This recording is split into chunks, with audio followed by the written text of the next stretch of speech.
Last weekend, he told me that he loves me. And ever since then, I haven't been sleeping. See, I've been thinking a lot about death and trying to figure out how to make love to a man who's holding a gun to his own head. One hand twitching, trigger finger happy, other hand frantically surveying my land masses. Ass, breasts, lips, you are trying to memorize me. Grabbing for me like a drowning man gasping for breath, like a boy who's afraid he won't remember how to breathe when the lights go out. Me, I'm not sure you'll be around long enough to forget. You do another line. Ask me to stay. I will, of course. I'm not a fan of the drug, but I'm hooked on you the same way, and so I do this. I watch your chest rise and fall in the night. Rise and fall, rise, fall, and then stop.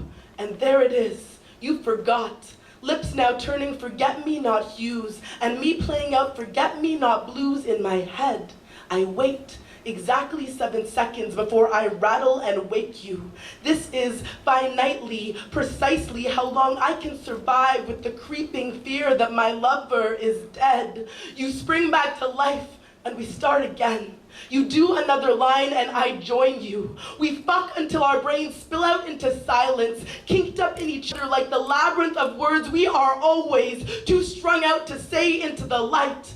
We make our beds here, amidst this violent affection on carnal display. Room 511, sheets haven't been washed in days. The cleaning lady knows better than to wake us. This job takes more than it pays. He loves me not. He loves me not. I hear the hammer cock back, brace my belly for the shot. He loves me slightly less than he loves banging his head against this hotel room door, or falling asleep on strange floors, or stopping his own heart just so that his ghost can see how long he can go without breathing. The people beating down the other side of this door could never understand this feeling. No.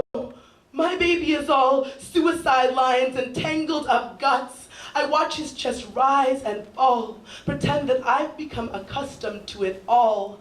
This is love in room 511, where not all angels go to heaven and we take our demons for a ride, lock them up inside, square off against our skeletons and swallow their bones instead of our pride. The light peeks in and I seal up the curtains. We fight it out against the clock. He loves me not. He loves me, just not enough to put the drugs aside, not enough to help me suture up our future and let these hair-trigger gun lines die in our past lives. He asks me to stay, and I always do this. Cradle his head in my lap and cross every hair on my body in the hopes the night will keep him safe. I tell him that I love him. My kiss echoed the rain falling on the balcony outside room 511, where only lovers and fiends get a taste of heaven, and lonely poets cradle dreamers and count to 7 over and over, trying to recapture every breath that he forgot because he'll need them. And believe me, there's a lot, and his trigger finger's itchy, and his gun barrel is hot, and he loves me not.